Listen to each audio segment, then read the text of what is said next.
Halo Movie Rangers, apa kabar kalian semua? Semoga kita semua selalu dibimbing Tuhan dalam menjalankan aktivitas sehari-hari. Hari ini Bang Jeder akan menceritakan film berbahasa Malayalam yang berjudul Kafir. Film ini dibintangi aktor Mollywood Kunchaku Boban dan disutradarai oleh Tinu Papachan. Oke, langsung aja put your headset on and listen to me.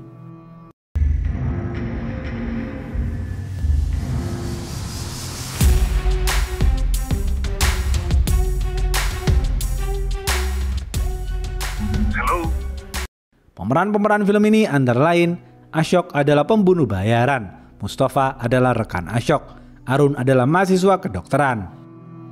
Dini hari, seorang warga setempat bernama Mustafa dan 3 orang pembunuh bayaran dari luar kota bernama Ashok, Asif, dan Thomas sedang menunggu di dalam mobil. Mereka berempat menunggu seseorang di pasar yang sepi. Mereka berempat diperintahkan oleh politikus bernama JK untuk membunuh pemuda baik hati bernama Kumar. JK mengatakan kepada Ashok dan kawan-kawan, Kumar adalah aktivis dari partai lain yang merupakan musuh partai JK. Karena itu, Kumar harus dibunuh. Ashok dan kawan-kawan patuh kepada JK. Mereka berempat akan membunuh Kumar. Thomas ditugaskan JK untuk melempar bom ke arah Kumar, sedangkan Asif ditugaskan membawa mobil. Ashok dan Mustafa ditugaskan untuk berjaga-jaga. Setelah beberapa menit menunggu, Kumar muncul dengan naik sepeda. Thomas langsung melempar bom kepada Kumar, namun bom itu tidak meledak. Mustafa, Thomas, dan Asif kemudian mengambil parang dan turun dari mobil. Mereka bertiga langsung mengeroyok Kumar. Kumar mencoba melawan, namun Kumar tidak berdaya. Kumar terluka penuh darah. Ashok turun dari mobil dan ikut mengeroyok Kumar. Ketika baku hantam, Ashok terkena sabetan parang Kumar di kakinya. Kumar menatap Ashok dengan penuh harapan. Kumar memohon kepada Ashok agar tidak dibunuh. Ashok langsung menusuk perut Kumar berkali-kali hingga tewas.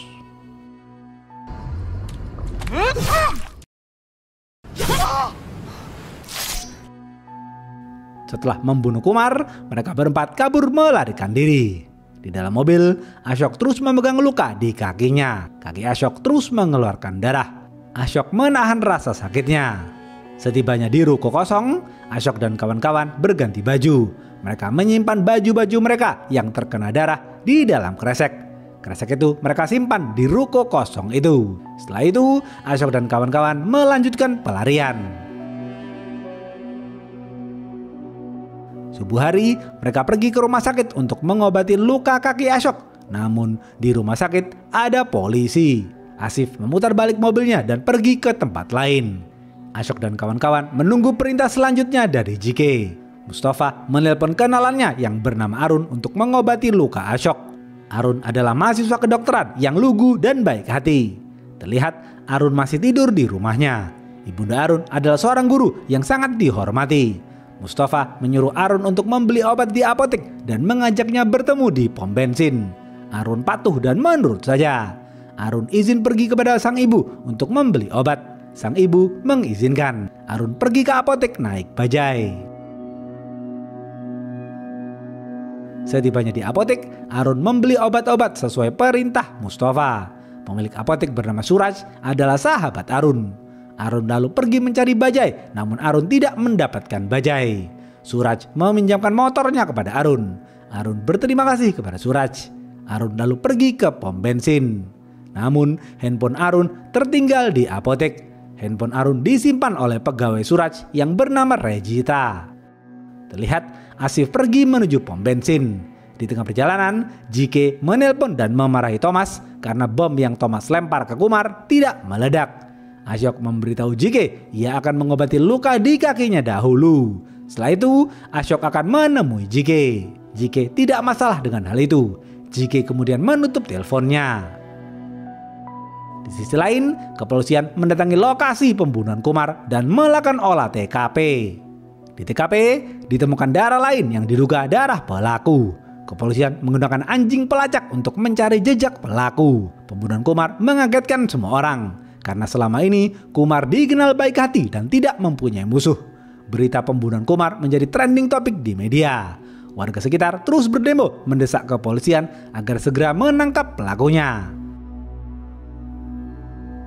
Setibanya di pom bensin, Arun turun dari motor dan mencari Mustafa. Mustafa turun dari mobil dan membawa Arun masuk ke dalam mobil Asif. Mereka semua pergi ke lahan kosong. Setibanya di lahan kosong, Arun mengobati luka kaki Ashok. Arun bertanya kepada Mustafa apa yang sebenarnya terjadi. Mustafa mengatakan Ashok menabrak trotoar dan jatuh dari motor. Arun merasa Mustafa berbohong. Ketika Arun mengobati luka kaki Ashok, beberapa warga sekitar berjalan mendekat. Thomas menyuruh teman-temannya masuk ke dalam mobil. Asif menyalakan mobilnya dan pergi ke hutan. Asif menghentikan mobilnya di dekat hutan. Di sana Arun mengobati luka kaki Ashok lagi. Luka di kaki Ashok masih mengeluarkan darah. Setelah diobati, mereka semua melanjutkan perjalanan.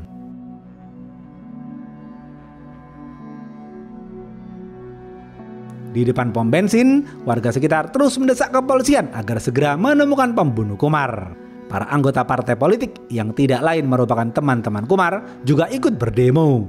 Para pendemo mulai merusak beberapa mobil yang lewat. Di tengah perjalanan, Asif melihat kerusuhan warga di depan pom bensin. Asif lalu memutar balik mobilnya dan pergi ke lain arah. JK menelpon Ashok dan memerintahkan Ashok untuk pergi ke rumah kosong di dekat hutan. Mereka semua pergi ke rumah kosong di dekat hutan. Arun meminta Mustafa untuk diturunkan di tengah jalan karena Arun harus mengambil motor surat di pom bensin. Namun Mustafa menolak. Mustafa khawatir kepada Arun karena di pom bensin banyak warga yang berdemo. Arun patuh dan menurut saja. Mustafa menelpon temannya dan menyuruh temannya untuk mengamankan motor Suraj di pom bensin. Teman Mustafa pergi ke pom bensin dan mengamankan motor Suraj.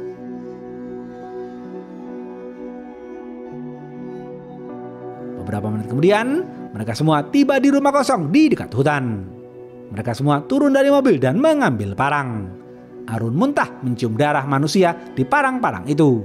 Ashok dan kawan-kawan membuang sebuah parang itu ke dalam sumur yang berada di depan rumah kosong. Parang-parang itu mereka gunakan untuk membunuh Kumar. Setelah itu, Ashok dan kawan-kawan masuk ke rumah kosong dan makan bersama. Mustafa menawari Arun makanan, namun Arun tidak nafsu makan. Arun kemudian naik ke atas rumah kosong itu. Ashok dan kawan-kawan makan sembari mengobrol. Ashok dan kawan-kawan membicarakan pembunuhan Kumar dini hari tadi.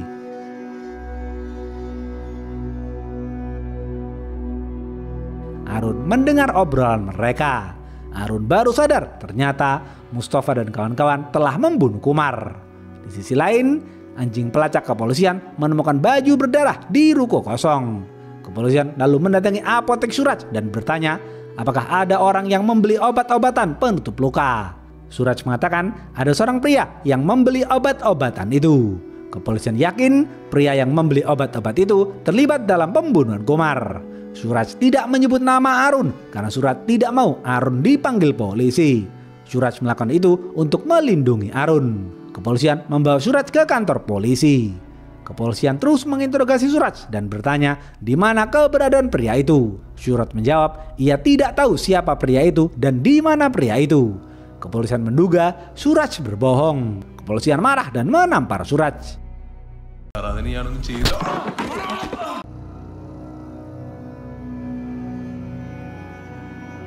Setelah makan, Ashok dan kawan-kawan mengudut sembari menunggu telepon dari JK. Ashok dan kawan-kawan menunggu perintah JK selanjutnya. Mustafa mengakui kepada Arun, ia dan kawan-kawan telah membunuh Kumar. Semua itu karena perintah dari JK. Arun kesal kepada Mustafa, namun Mustafa berjanji tidak akan menyeret Arun dalam hal ini. Mustafa berjanji akan membawa Arun pulang. Mustafa dan kawan-kawan lalu tidur sejenak. Beberapa jam kemudian, keluarga, tetangga, teman, dan anggota partai Kumar memakamkan jenazah Kumar bersama-sama. Mereka semua menangisi kepergian Kumar. Mereka semua merindukan sosok Kumar yang baik hati.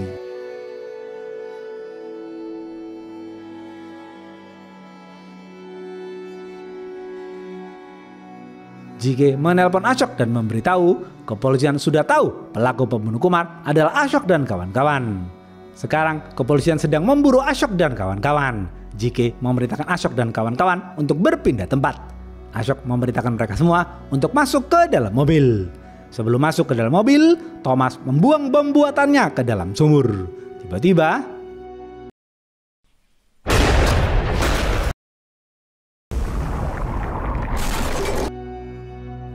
itu meledak dan membuat semua parang-parang mereka terbang keluar. Mustafa, Asyif, dan Thomas panik dan bingung. Sedangkan Arun ketakutan dan kabur melarikan diri. Asyok tetap tenang dan berpikir sejenak. Asyok, Mustafa, Thomas, dan Asyif masuk ke dalam mobil dan berpindah tempat. Di tengah perjalanan, Asyif menghentikan mobilnya. Mustafa dan Thomas turun dari mobil dan mencari Arun. JK menelpon Asyok dan bertanya di mana keberadaan mereka. Asyok memberitahu JK bom Thomas meledak di dalam sumur, sedangkan Arun kabur melarikan diri. JK marah dan menutup teleponnya. Terlihat Arun bersembunyi di rumah warga yang berada di tengah hutan. Penghuni rumah itu mempersilahkan Arun masuk dan memberi Arun air minum.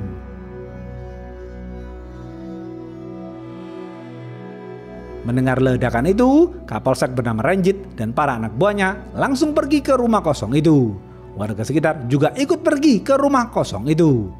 Di sana, kepolisian menemukan 4 parang yang terdapat darah. Ranjit yakin 4 parang itu digunakan pelaku untuk membunuh Kumar. Ranjit memerintahkan anak buahnya untuk memeriksa 4 parang itu ke laboratorium. Mustafa dan Thomas menemukan Arun di rumah warga. Mustafa mengajak Arun masuk kembali ke dalam mobil. Mustafa kesal kepada Arun karena tidak mempercayai dirinya. Mustafa berjanji kepada Arun akan memulangkan Arun dengan selamat, tetapi tidak sekarang karena keadaan masih genting. Mustafa melakukan hal itu untuk menyelamatkan Arun agar Arun tidak terseret dalam kasus pembunuhan ini. Arun patuh dan menurut saja. Asyok menelpon JK dan mengatakan Asyok dan kawan-kawan ingin menemui JK dan mengambil upah mereka. Namun JK menolak. JK akan menunggu keadaan tenang dahulu. JK berjanji akan menemui mereka secara terpisah dan membayar upah mereka. JK melakukan hal itu agar tidak ketahuan polisi. Asyok, Asyif, dan Thomas ingin segera pulang ke rumah mereka karena mereka bertiga berasal dari luar kota. Di saat yang bersamaan, Ibunda Arun resah menunggu Arun yang tidak kunjung pulang.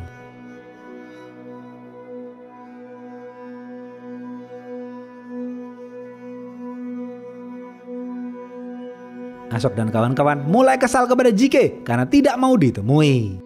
Malam hari, Asyok menelpon Mukundan. Mukundan adalah sahabat JK yang juga merupakan petinggi partai. Asyok mengatakan, Mukundan, aku sudah membunuh sesuai perintahmu dan JK. Namun hingga kini JK tidak mau ditemui dengan berbagai alasan. Jika aku dan kawan-kawan sampai tertangkap polisi, kami tidak segan akan menyebut namamu dan JK. Mukundan mulai ketakutan. Mukundan berjanji kepada Asyok ia akan menghubungi JK.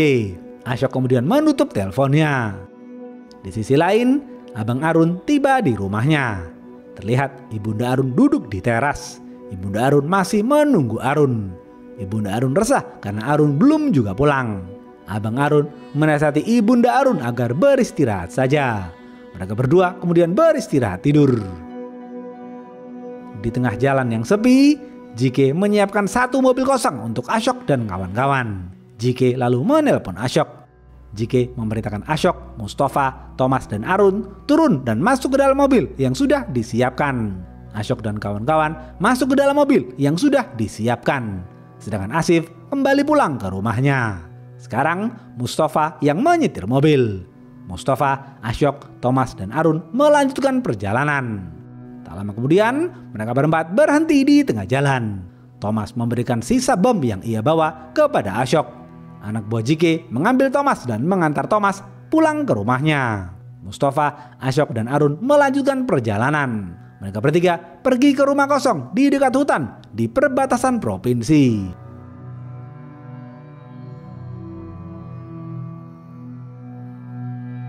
Beberapa menit kemudian, mereka bertiga tiba di lokasi. Asyok turun dari mobil dan membuka gerbang rumah kosong itu. Rumah kosong itu terdapat 2 gerbang. Asyok meletakkan bom di salah satu gerbang untuk berjaga-jaga. Mereka bertiga kemudian masuk ke rumah kosong itu. Mereka bertiga beristirahat sejenak sembari menunggu instruksi JK selanjutnya. Arun izin pulang kepada Mustafa, namun Mustafa tidak mengizinkan. Mustafa berjanji akan mengantar Arun pulang besok pagi setelah menerima uang dari JK. Di Di saat yang bersamaan, Mukundan dan para petinggi partai mendiskusikan kasus pembunuhan Kumar. Para petinggi partai mengatakan jika sampai nama JK disebut dalam kasus pembunuhan Kumar, elektabilitas partai pasti akan hancur. Karena itu, Ashok dan kawan-kawan harus dimusnahkan. Mukundan memberitahu hasil diskusi itu kepada JK. JK setuju dengan hasil diskusi itu. Mukundan langsung bertindak. Mukundan memerintahkan anak buahnya untuk membunuh Thomas dan Ashif. Terlihat, Ashif menelpon istrinya dan mengatakan ia sedang OTW pulang ke rumah. Beberapa menit kemudian, dari belakang, sebuah truk menabrak mobil Ashif hingga tewas.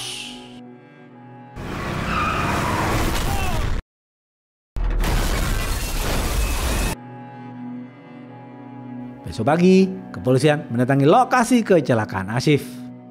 Di sisi lain, Regita memberikan handphone Arun kepada Ibunda Arun.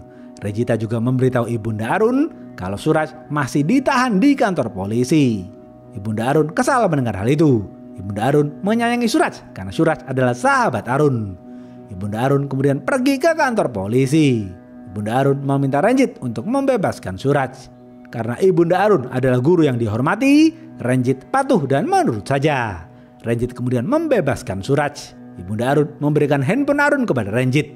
Ibunda Arun mengatakan kepada Ranjit, Arun izin pergi ke apotek dan hingga kini Arun belum kembali. Ranjit menduga Arun terlibat dalam pembunuhan Kumar. Ranjit memerintahkan Cyber Cell untuk memeriksa handphone Arun.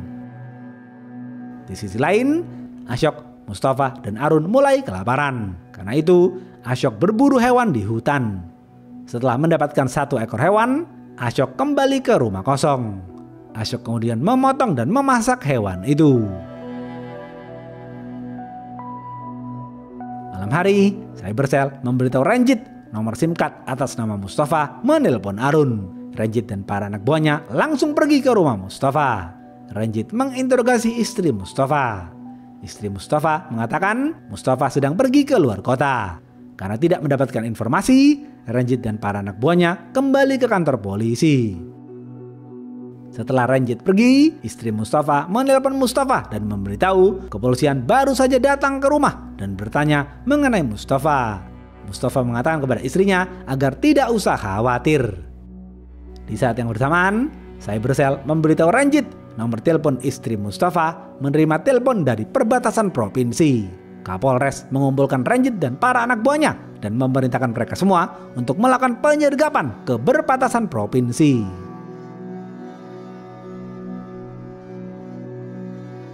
Terlihat Mustafa dan Arun berjalan ke hutan untuk mencari sinyal.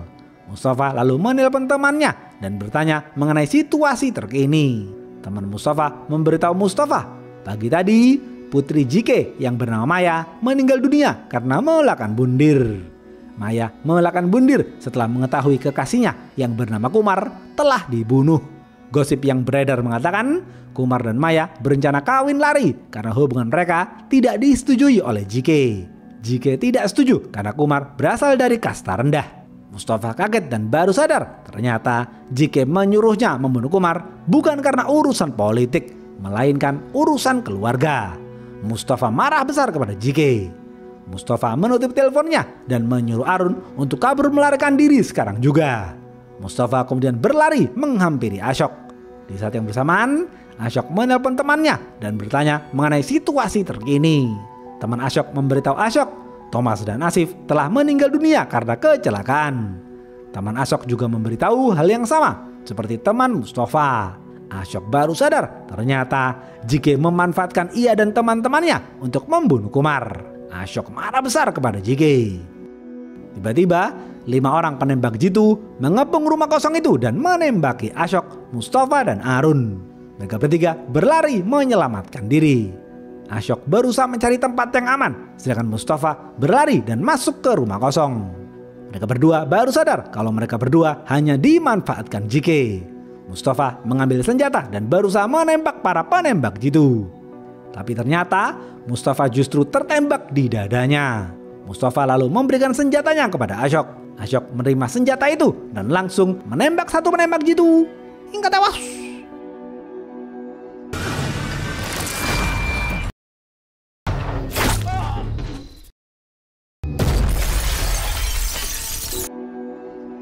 Asyok terus menembak para penembak jitu lainnya.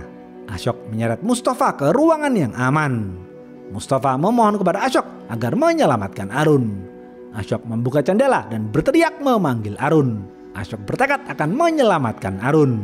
Terlihat satu penembak jitu terus menembaki Arun.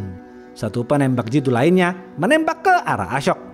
Asyok jatuh tersungkur. Asyok membawa Mustafa berpindah ruangan. Asyok melihat posisi para penembak jitu. Asyok dan para penembak jitu terus baku tembak. Asyok menembak satu penembak jitu hingga tewas. Satu penembak jitu lainnya menembak tangan kanan Asyok. Asyok berteriak kesakitan. Arun mengurungkan niatnya untuk kabur melarikan diri. Arun berbalik arah dan pergi ke rumah kosong. Arun ingin membantu Asyok dan Mustafa. Asyok membidik satu penembak jitu dan menembak tepat ke kepala si penembak hingga tewas. Tiba-tiba satu penembak jitu lainnya menembak dada Asyok dan Mustafa. Asyok membalas dan menembak tepat ke jantung si penembak hingga tewas. Asyok dan Mustafa terbujur lemas tak berdaya. Tubuh mereka terluka penuh darah. Arun terus berlari ke rumah kosong. Arun berusaha mengelabui satu orang penembak jitu yang tersisa. Dalam keadaan sekarat, Asyok dan Mustafa duduk sembari mengobrol. Asyok mengatakan sebelum ia menusuk Kumar, Kumar menatap mata Asyok. Ketika itu, Asyok sadar bahwa Kumar adalah pemuda yang baik hati. Asyok menyesal telah membunuh Kumar. Begitupun dengan Mustafa yang juga menyesal telah membunuh Kumar. Tak lama kemudian, Arun tiba di rumah kosong. Arun sedih melihat Asyok dan Mustafa yang terluka penuh darah. Arun ingin menyelamatkan mereka berdua. Asyok melempar kunci mobil kepada Arun dan menyuruh Arun untuk kabur melarikan diri. Mustafa memerintahkan Arun untuk mengungkap pengkhianatan JK ke kantor polisi. Arun berjanji akan melakukan hal itu. Arun langsung masuk ke dalam mobil. Beberapa detik kemudian, Asyok dan Mustafa menghembuskan nafas terakhir. Tiba-tiba, satu penembak jitu yang tersisa naik ke mobilnya dan mengejar mobil Arun. Mereka berdua saling mengejar di jalur yang berbeda. Arun terus menginjak gas dengan kencang dan menerobos pagar. Sementara mobil si penembak meledak setelah menerobos pagar yang sudah Asyok pasangi bom.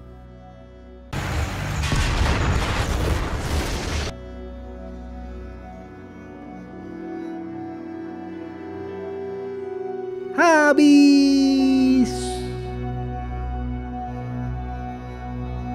Apa pesan dari film ini? Yang pertama, jangan pernah percaya kepada politikus karena kebanyakan dari mereka adalah pengkhianat. Mereka memanfaatkan semua orang untuk kepentingan mereka sendiri, seperti JK di film ini. Hingga akhir film, JK tidak menampakkan diri. Yang tampak dari JK hanya rencana liciknya saja. Kedua, banyak orang yang tak bersalah di dunia ini dibunuh seperti Kumar. Kebanyakan dari mereka dibunuh karena pengkhianatan. Karena itu, berhati-hatilah terhadap pengkhianat. Karena bisa jadi mereka ada di sekeliling kita.